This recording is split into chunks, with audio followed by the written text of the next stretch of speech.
what's a really expensive block? This guy right here, the crafter block. And you know what? Today's episode, automatic wood farm. Let's do it. Ah, yes, the bamboo. They are the center of today's episode. By the way, welcome to the Minecraft Guide episode. I think this is episode 8.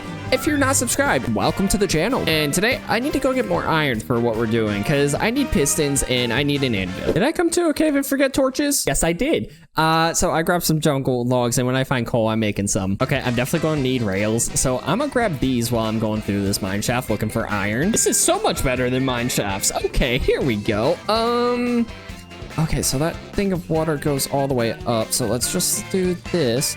Dude, this goes like all the way down into the cave. This is insane. There are so many mobs in this cave. He's stuck on a stalactite? Mite? Which one comes out of the ground? The mites or the tights? I have gone so far in this cave, I don't even know how to get out. This is my first time seeing a thing of cold deep slate ore. That is really cool. Okay, and I'm gonna need a lot of observers for today, so I also need to go get some nether quartz. Okay, let's see. So can I turn this back into, no, I cannot. I guess I need to actually go mine some quartz, which if you didn't see our episode on the nether, also go watch that. Can I get a skull from you? Let's find out. And no, I did not. Okay, so for our automatic bamboo and sugarcane farm, I'm thinking we'll make it down here just because this is where my sugarcane's growing, and I think it'll be aesthetically pleasing. If you have never crafted an observer, this is how you do that. And if you've never done a piston, this is how you do this. For how big I want to make my farms, I need 20 of each. Since bamboo and sugarcane can both grow on red sand, I think it will be a cool thing to have it on the inside. Because I mean, come on, we're right next to a mesa biome. Now, how does this machine work? Well, so what you want to do is for the base, put a solid block. Doesn't matter what block, just put a solid block. And you also want to go ahead and put solid blocks on the back as well, just so that way they're there. Let's say I'm going to turn this single sugarcane piece into an auto sugarcane farm. So I have my 2 rows, I got the piston, I got the sugarcane. You're going to want to make sure the observers face the direction of the plant. So you want to place it just like so. Now, when you have a redstone signal come on out of this, like that breaks, the piston goes, and whenever that grows up, just like that, it just automatically farms it, giving you automatic sugarcane and bamboo. Pistons facing the direction of the crop, and the observers on the pistons with the red dot facing you. Okay, comment of the day, Mr. Twinkle Toes McGee. Love the name, and well, love your name. I also love the name you gave the dog, which is Pumpkin. If you want to be the comment of the day, go comment down below what your favorite part of today's episode was. Or comment a suggestion of the next episode. Either one works. Back to these things. Once you got your main thing built with the block, piston, and observer, behind the observers, you want to go ahead and place redstone. That way, let's say one of these grew completely, it will activate all of them. I now have the auto machines done, ready, and whenever these grow, they will then sprout into a beautiful thing called a piston farm thing. I don't know where I was going with that. The most important part to this is definitely the collection mechanism. Okay, since today's mainly focused on the bamboo side of things, what I'm going to do with my auto crafter or the crafter block is I'm going to put it below the collection point for the chest. So now let's say something gives it a redstone signal. Like let's say I wanted to craft these sticks with our auto crafter, which I'll just go ahead and block off all those. Once given a redstone signal, those sticks will then go into this chest. And of course, if you were to use that same logic, but have it just facing up, it's just gonna spit out. You also need a comparator, which is crafted like this. And in the case that you are completely new to the game, you get 3 stone with either a silk touch pickaxe or by smelting cobblestone inside of a furnace. When it comes to your collection system, you'll want to go ahead and have a hopper going into the crafter, which I need to scoot this back one because that is not enough space. Now we have the hopper go into the crafter.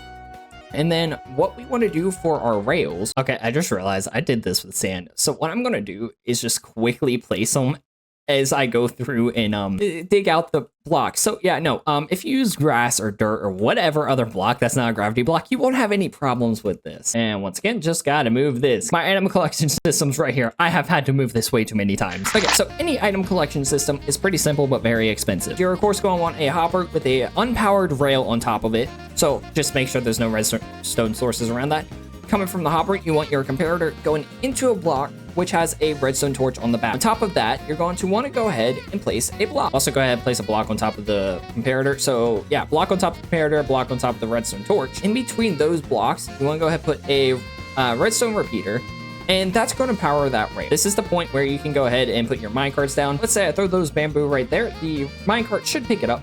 And when it comes up around here, it'll stop on top of that because this now doesn't have power because that comparator reads that the hopper has stuff in it.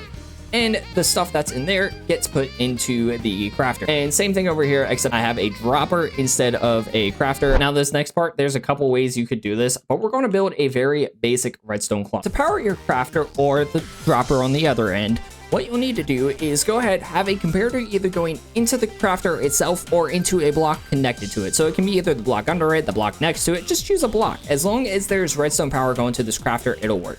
So in this case, I have a comparator going into the block below the crafter, giving it power that it needs. Just a very basic redstone clock you can do is go ahead, place down a temporary block. In this case, I'm just using my hopper. And then place a hopper going into your temporary block. Go ahead, destroy the temporary block, and place a hopper going into this. What you want to do from this point is just place any form of item in here. It doesn't really matter. It can be that. It can even be an ominous bottle, which I want to keep that. Once you do that, the two hoppers will start passing back and forth the banner, which will then power this on and off. The comparator is once again taking power to this block, which is then powering the crafter, as you can see by the redstone dust going here. And once another piece of bamboo gets put in there, and this is completely full, it now crafts blocks of bamboo, which is perfect because these can then be turned into wooden planks. If I wanted to take this further, I could take a hopper under here, put another crafter here, and then just repeat the process and craft the planks themselves just directly. I'm not going to do that just because that's a process. Something else you can do is, since bamboo is also good for crafting sticks, you can just do an automatic stick farm and it does the same thing if you wanted to do that. I'm gonna stick to the bamboo blocks of bamboo because I really like these. And the dropper acts similar to the crafter in the sense that it can push blocks up into a chest. So I have a dropper under here in the same position. I have that crafter facing up into my chest. Let's say I had the bamboo in here. I have the comparator once again powering the block below, which will then power the dropper. If I activate my redstone clock, this time I'll do a piece of cobblestone. It now dispenses, or drops, I should say rather, the items inside of here into our chest, giving me a basic item elevator. And now we have our farms completely set up. I just need to build walls around these because this just doesn't look good, and also it's very inefficient because stuff could get, like, I don't know, like let's say this bamboo got knocked off, it could get chucked over there. I have an idea that may not turn out well, but we're gonna see how it goes. And it's gonna cost me a lot of trapdoors. There we go. Okay, that hurt my soul. Instead of doing this entire back with trapdoors like I was thinking I'm doing, I'm just gonna leave it where the top is trapdoors, and then that cobblestone acts well enough as a wall. Oh my gosh, this our trapdoors expensive. And when you fill in these farms, you're not gonna wanna use glass panes. Even though they're cheaper, the sugarcane and the bamboo can get caught in front of the panes, or behind the panes, I mean, and it just not work with the farms. So I need to go get a lot more glass. Do you ever have those moments you just realize you were completely overthinking how to do something? That was me just like 30 seconds ago. In order to do a on and off switch bamboo wood thing, all I gotta do is go ahead and just add a crafter chest thing